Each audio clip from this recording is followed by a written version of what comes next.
Aula número 189. Estamos no Natal. Há de haver poemas religiosos. Ouça Antero de Quental, a Virgem Santíssima. Num sonho todo feito de incerteza, de noturna e indizível ansiedade, é que eu vi teu olhar de piedade e, mais que piedade, de tristeza. Não era o vulgar brilho da beleza, nem o ardor banal da mocidade. Era outra luz, era outra suavidade, que até nem sei se há da natureza. Um místico sofrer, uma aventura feita só de perdão, só de ternura e da paz da nossa hora derradeira. Ó visão, visão triste e piedosa, fita-me assim calada, assim chorosa, e deixa-me sonhar a vida inteira.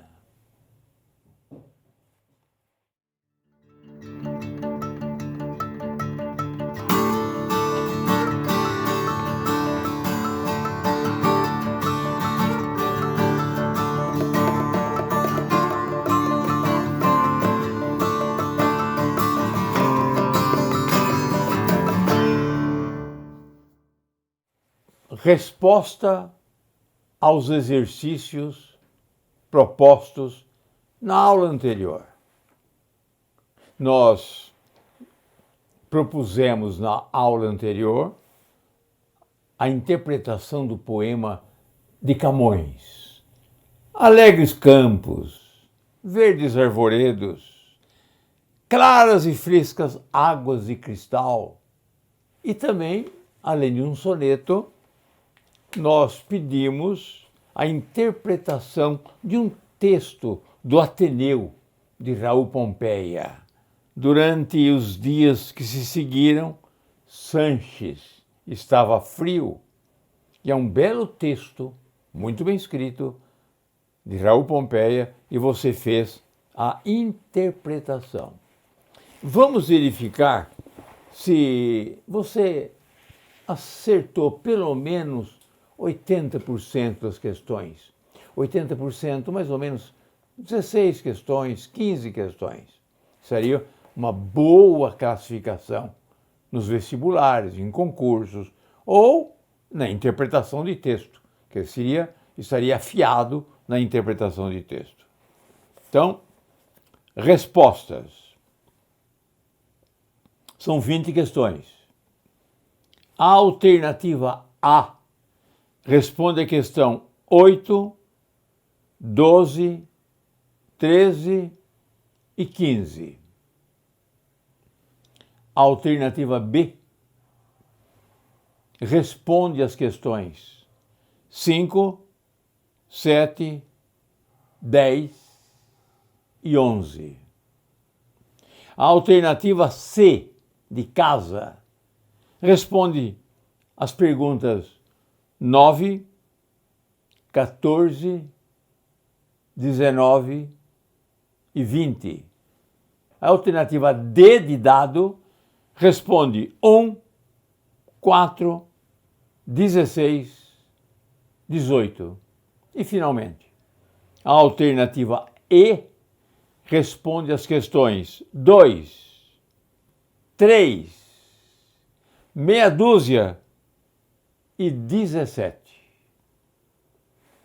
Confira e observa que você deve ter acertado 15 a 16 questões, que é uma boa classificação. Vamos ver o poema de Antero de Quental. Que lindo poema! A Virgem Santíssima. Num sonho todo feito de incerteza, de noturna e indizível ansiedade, é que eu vi teu olhar de piedade. E, mais que de piedade, de tristeza. Observa que o olhar da Virgem não está próximo ao sentido, senão que seja espiritual. Não a beleza estética, mas a espiritualidade. Essa palavra piedade e tristeza é uma palavra-chave aí no primeiro quarteto. O olhar da Virgem é de piedade. E mais do que piedade, é de tristeza. É de tristeza pelas dores da própria Virgem. E é de piedade pelas dores da humanidade. Ela sofreu, por isso, tristeza. Ela vê o sofrimento e, por isso, piedade. É um sonho feito de incerteza, de noturno indizível, que não se pode dizer com palavras. Ansiedade. No segundo quarteto, não era o vulgar brilho da beleza, já disse, não era um brilho mundano. Não é uma beleza mundana de uma mulher musa, de uma mulher bonita, de uma mulher sensual. Não era uma beleza deste mundo. Nem o ardor, e o ardor é a paixão, é a energia, é a vivacidade, nem o ardor banal da mocidade, não é esse. Embora moça, mas não é o ardor banal da mocidade. Era outra luz, era outra suavidade, que até nem sei se as há no mundo. Esse as é um pronome que retoma luz e suavidade.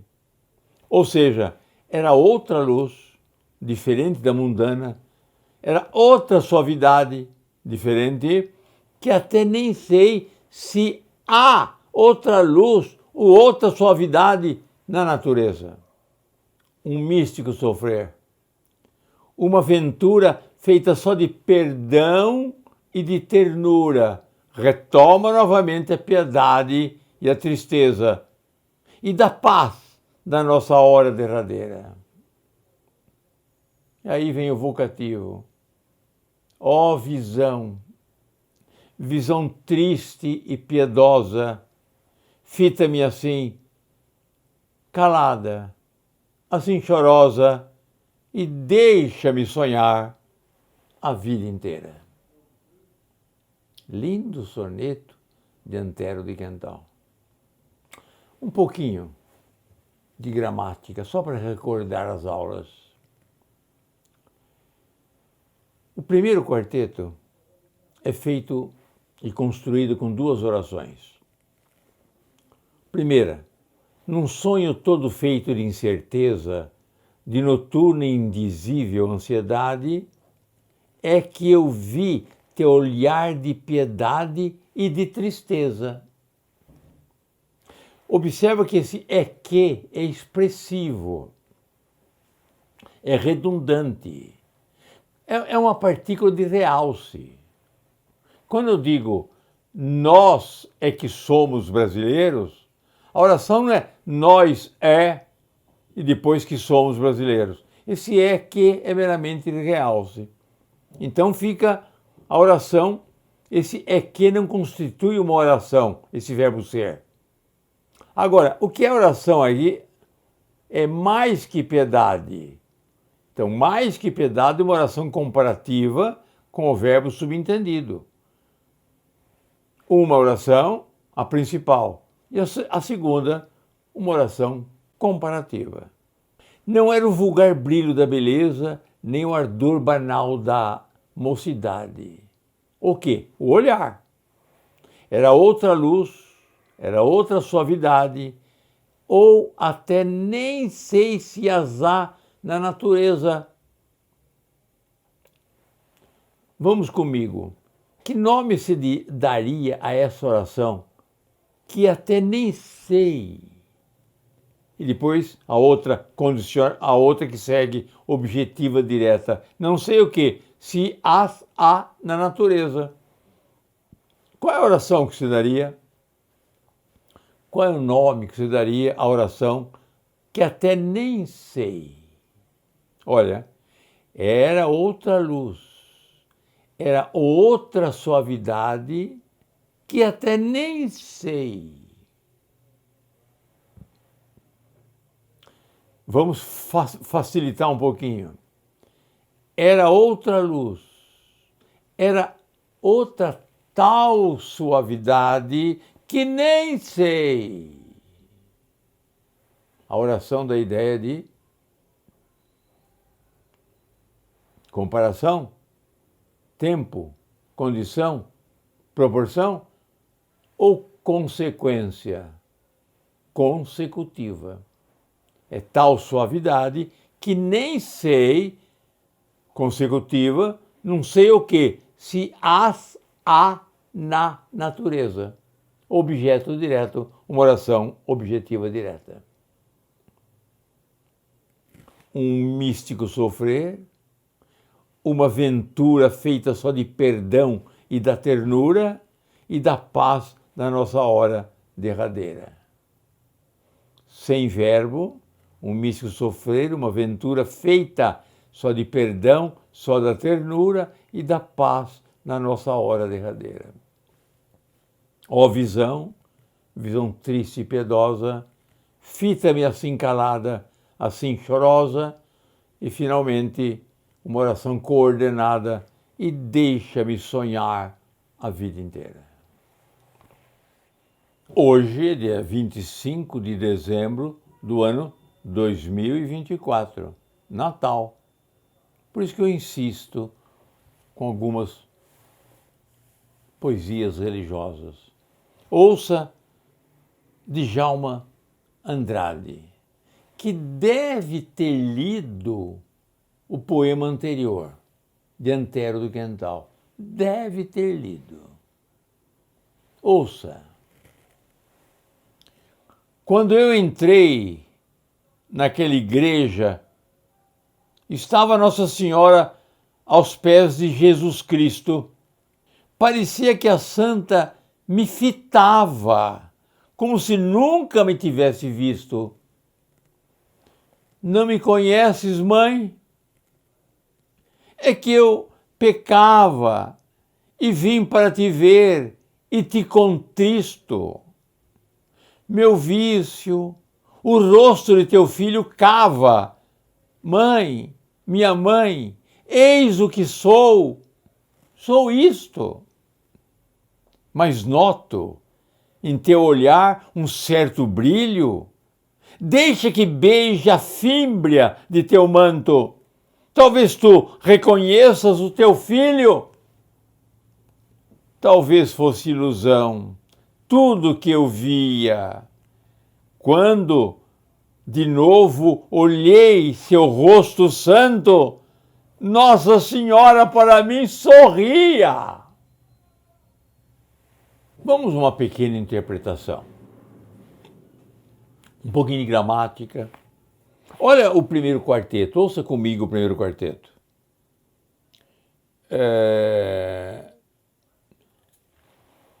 Quando eu entrei naquela igreja, uma oração subordinada temporal, da ideia de tempo. E quando a gente diz oração subordinada temporal, não é decoreba. É só para entender que o sentido da oração é temporal, é tempo. E se eu sei que o sentido da oração é tempo, eu entendo melhor. Quer dizer, não é decorar os nomes causal, temporal, proporcional, condicional, concessiva, consecutiva, comparativa, conformativa, aditiva, adversativa, alternativa, conclusiva, explicativa. Não é para decorar. É para saber que se eu estou dando esse nome, eu estou entendendo o que se está falando. A língua é rica. E tem essas ideias todas através das conjunções e através dos textos que ela encerra. Oração principal. Estava Nossa Senhora aos pés de Jesus Cristo. Oração subordinada temporal. Quando eu entrei naquela igreja. Quando nós damos a interpretação, os nomes da oração, eu estou interpretando. Nome não é um sistema de decoreba. Quando você diz que a oração é proporcional, causal, final, temporal, você está entendendo o sentido que o autor quis dar ao texto. Se você entende o sentido que o autor quis dar ao texto, você entende o nome da oração. Então, a principal, estava Nossa Senhora aos pés de Jesus Cristo, temporal, quando eu entrei naquela igreja. Parecia, é uma oração coordenada assindética, parecia o quê? Que a santa me fitava. Se eu perguntar qual é o sujeito do verbo parecer, o que você me diria? Parecia. Faça a pergunta clássica. Esse parecia se refere a alguma coisa. Alguma coisa parece. Alguma coisa parecia. O que é que parecia? Parecia que a santa me fitava. Então, essa oração inteira que a santa me fitava é o sujeito do verbo parecer. E como a oração inteira é o sujeito do verbo parecer, ela é chamada oração subordinada subjetiva, porque é o sujeito da oração anterior.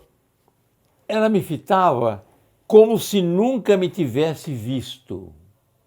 Olha o rigor desta classificação. Eu tenho como, que é uma oração comparativa. Esse se nunca me tivesse visto, condicional. Esse como é uma oração. Porque a ideia da frase é a seguinte: parecia que a santa me fitava, como me fitaria se nunca me tivesse visto. Como um verbo subentendido.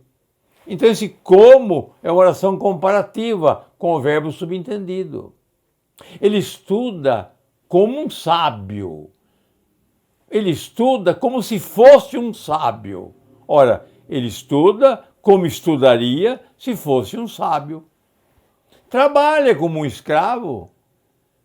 Trabalha como se fosse um escravo. Trabalha como trabalharia se fosse. Essa é a ideia. Parecia que a santa me fitava, como me fitaria se nunca me tivesse visto. E a oração é condicional. E esse como, comparativa. Não me conheces, mãe? Acima, chamou de Nossa Senhora. Agora, não me conheces, mãe? Oração interrogativa, período absoluto, uma oração só. É que eu pecava e vim para te ver e te contristo, te entristecer, te deixar triste. Eu vim aqui e te deixo triste, mortificada. É o verbo contristo, contristar. Eu contristo-te, que é a santa. Meu vício, o rosto de teu filho cava, ou na ordem direta, meu vício cava, altera, cria buracos. Onde? Cava o quê? O rosto do teu filho. E agora chamando a ele mesmo de filho da santa. Mãe, minha mãe, duas vezes vocativo. Eis o que sou. Sou isto. Isto o quê? O que ele está mostrando a face. A face agora toda cavada. A face perturbada pelo sofrimento. Mas noto o teu olhar, um certo brilho. Deixa que beije a fímbria de teu manto. Deixa o quê? Que beije a fímbria de teu manto. Oração objetiva direta. Talvez tu reconheças o teu filho e chama a si mesmo agora de teu filho. E vem o desfecho. Talvez fosse ilusão. Tudo que eu via. Ilusão, tudo que eu via. quando de novo olhei seu rosto santo, Nossa Senhora parecia que sorria para mim. Nossa Senhora para mim sorria. Lindo texto. Depois da leitura que talvez ele tenha de Antero de Quendal. No meu livro Curso de Literatura, eu vou buscar um poema de Gregório de Matos, com o tema religioso. Buscando a Cristo. A voz correndo vou, braços sagrados, nesta cruz sacrossanta descobertos, que para receber-me estáis abertos, e por não castigar-me estáis cravados. A vós, divinos olhos, eclipsados de tanto sangue, lágrimas cobertos, pois para perdoar-me estáis espertos, e por não condenar-me estáis fechados. A vós, pregados pés, por não deixar-me. A vós, sangue vertido para ungir-me. A vós, cabeça baixa para chamar-me. A vós, lado patente quero unir-me. A vós, cravos preciosos quero atar-me para ficar unido, atado e firme.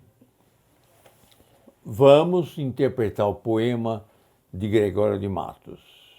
Vamos ver comigo. Veja o primeiro quarteto. A voz correndo voo, braços sagrados, nessa cruz sacrossanta descobertos, que para receber-me estáis espertos e abertos, e por não castigar-me estáis cravados. Típico do barroco, o poema é cheio de antítese, oposições de ideias.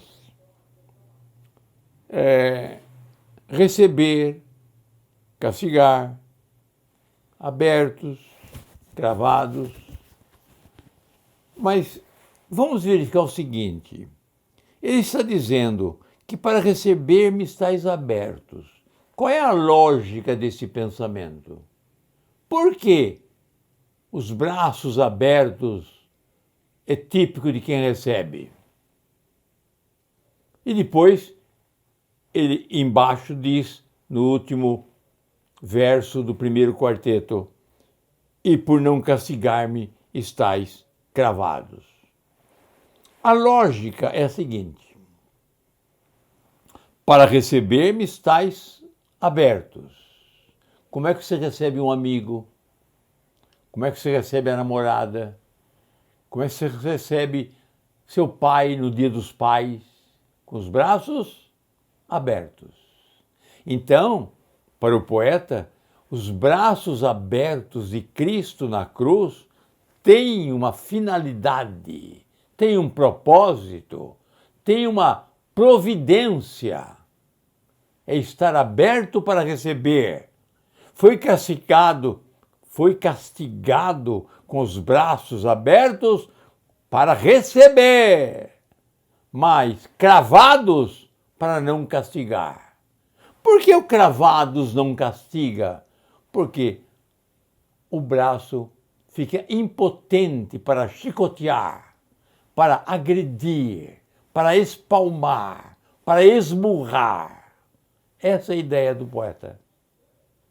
Abertos, providência divina para receber, cravados para não me tocar violentamente, para não me ofender, para não me castigar. Bonito tema, bonita metáfora. A vós, divinos olhos eclipsados, ocultos. Os olhos estão ocultos. Por que são ocultos? De tanto sangue e lágrimas cobertos, porque estão cobertos de tanto sangue e lágrimas. Pois para perdoar-me estáis despertos. Qual é a razão disso? Qual é a razão que para perdoar os olhos estão despertos e para não condenar os olhos estão fechados. Qual é a razão? A razão é para perdoar estão despertos, ou seja, sempre olhando por nós. Para perdoar, despertos. Mas para não condenar, estão fechados, ou seja, perdoando, não vendo, não se preocupando com os nossos pecados, com os nossos deslizes na vida. Abertos para nos proteger e fechados para não nos vigiar, para não nos condenar. Também bonita a imagem. A vós, pregado os pés por não deixar-me. Qual é a lógica? Se os pés estão cravados, ele não se movimenta. Então fica perto de nós. A vós sangue vertido para ungir-me. O sangue vertido para ungir-me, para limpar. Sangue vertido para limpar, ungir. E observa como é antitético. Sangue vertido para ungir. Cabeça baixa para chamar-me. Qual é a lógica dessa? Cabeça baixa para chamar-me. Normalmente, nós abaixamos a cabeça com vários sentidos. O sentido de chamar alguém, o sentido de ser humilde em relação a alguém. Os povos asiáticos abaixam a cabeça no cumprimento, dizendo, sou menor que você, sou menor, eu abaixo a cabeça, e até o corpo eu abaixo, sou menor, sou humilde, minha reverência. Então, cabeça baixa para chamar-me. Olha, talvez o gesto não, que é mover a cabeça verticalmente de um lado para outro, não, tenha nascido do fato da criança, que quando a mãe vai lhe dar alimento e ela rejeita o alimento, ela com a cabeça põe a direita, põe a esquerda verticalmente, negando a alimentação. Daí o não. O contrário é o sim. É abaixar a cabeça. É concordar. Então, qual é a finalidade última, segundo o poeta? Que Cristo está com a cabeça baixa na cruz? Para chamar-me. Para que eu vá ao lado dele. Para que eu vá ao seu encontro. Bonita imagem. A voz lado patente quer unir-me, ou seja, patente tocável, o que pode ser tocado, quer unir-me. A voz cravos preciosos quero atar-me. Olha que bonita antítese, cravos preciosos. Cravo é vil, é desprezível, é abjeto. Aquele prego enfiado na mão de alguém no seu suplício é vil, mas o cravo de Cristo é precioso e feito para atar-me. Tudo isso para ficar unido, atado e firme. Poema feito de antítese. Antítese. Inclusive, cravos preciosos é um conceito antitético. O cravo não podia ser precioso.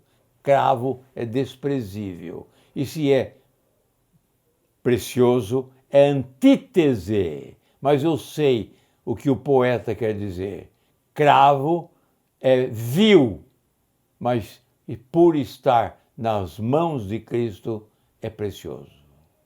Bonito texto do nosso poeta Gregório de Matos, que tem poesias sacras, poesias eróticas, poesias líricas, amorosas. É o nosso grande poeta Gregório de Matos, talvez o principal poeta barroco do Brasil.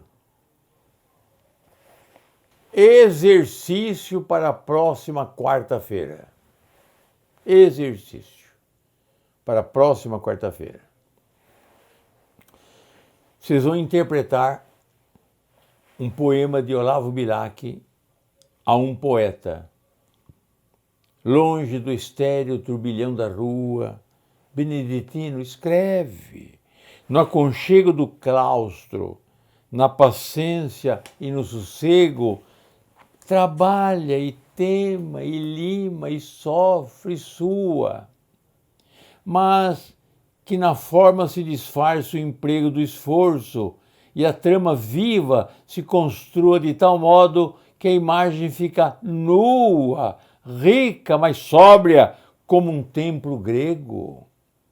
Mas não se mostre na fábrica o suplício do mestre. E natural, o efeito agrade sem lembrar os andaimes do edifício, porque a beleza, gêmea da verdade, arte pura, inimiga do artifício, é a força e a graça na simplicidade. Vocês vão interpretar de Olavo Bilac este poema. 10 questões para esse poema. Depois vocês vão interpretar um texto de Machado de Assis, Óbito do Autor, que é o capítulo 1º de Memórias Póstumas de Brás Cubas. Lembra que ele, no início de Memórias Póstumas, diz: algum tempo hesitei se devia abrir essas memórias pelo princípio ou pelo fim, isto é, se poria em primeiro lugar o meu nascimento ou minha morte.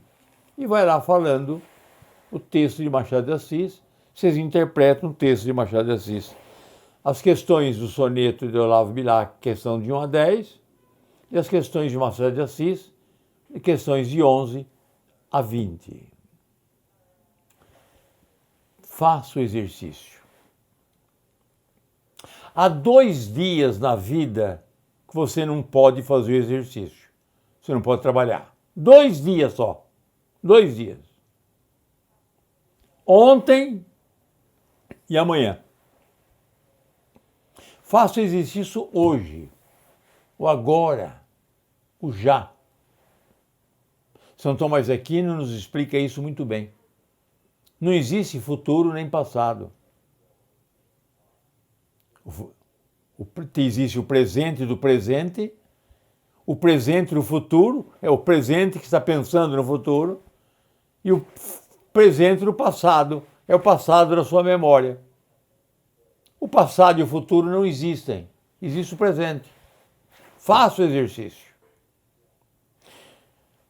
Vovô, mas hoje é Natal. Hoje é Natal, mas quando eu falo hoje, eu dei uma metáfora aí. O mais rápido possível. O mais rápido possível. Faça rápido. Hoje é Natal, então deixemos passar o Natal e amanhã, depois do Natal, faça o exercício. Se não fizer o exercício, o professor vai ficar bravo. Olha o que o professor fez. O professor sentou a uma mesa, pegou um texto, leu o texto, pegou um outro texto, leu. Fez 5 alternativas para cada texto, tentando enganar vocês. 5 alternativas em cada texto. Eu perdi 3 horas da minha vida? Não, ganhei, porque eu estou ensinando alguém. A título de desfecho, Suave Milagre, Eça de Queiroz. Esse conto de Eça de Queiroz eu li no primeiro ano do ginásio. Eu tinha então 11 anos de idade. E para mim marcou muito. O Eça de Queiroz, o seu poder descritivo e poder narrativo me impressionou muito. Mas como nós estamos no Natal, e desejo a todos a felicidade do Natal para vocês todos, um mundo sem guerra, um mundo de paz, um mundo de amor, de amizade, de felicidade. Só a palavra é que traz tudo isso de bom. Quando as palavras cessam, começa a guerra. E quando as palavras voltam a ser trocadas, cessam as guerras. Ouça esse texto de natalino de Eça de Queiroz. Eu não vou declamar inteiro, porque é um pouquinho longo. Mas a história é a seguinte, eu vou resumir alguns elementos anteriores. Numa casa miserável, na época de Cristo, havia a mãe com seu filho aleijado numa cama miserável, uma roupa de trapos na criança, e a criança aleijada, e a mãe aflita. Entra um mendigo e conta uma história para a mãe, que ele ouve. Dizem que há um Jesus Cristo, um Jesus, curando as pessoas.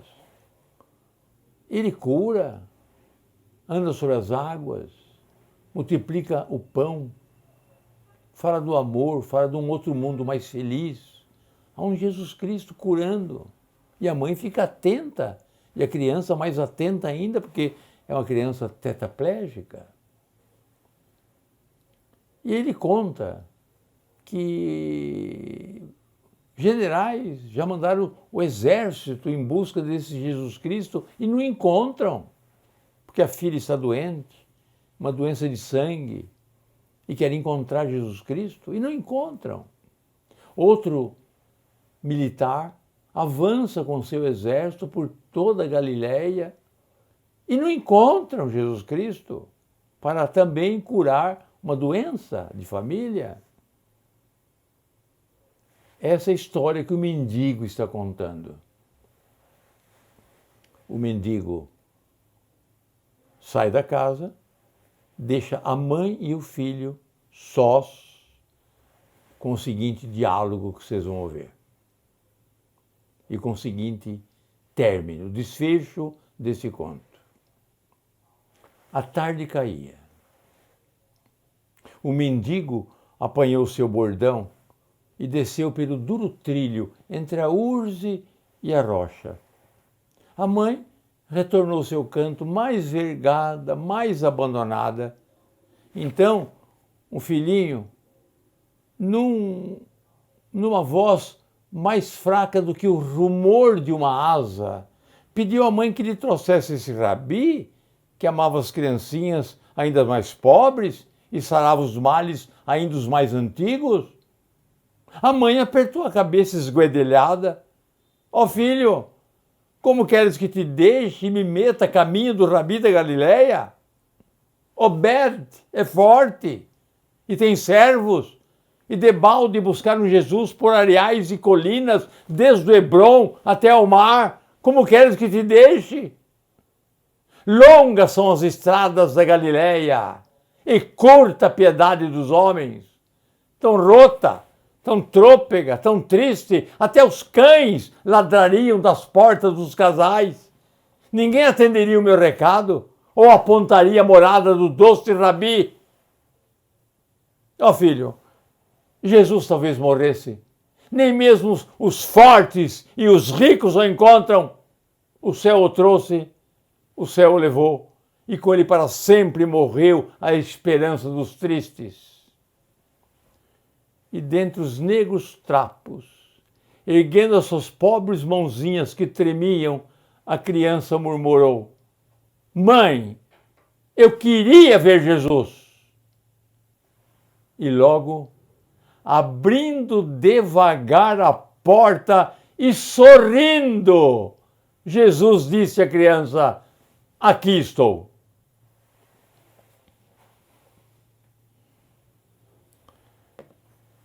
A minha pátria é a língua portuguesa. Feliz Natal. A você também, meu neto. Estuda bastante, leia bastante e você será feliz.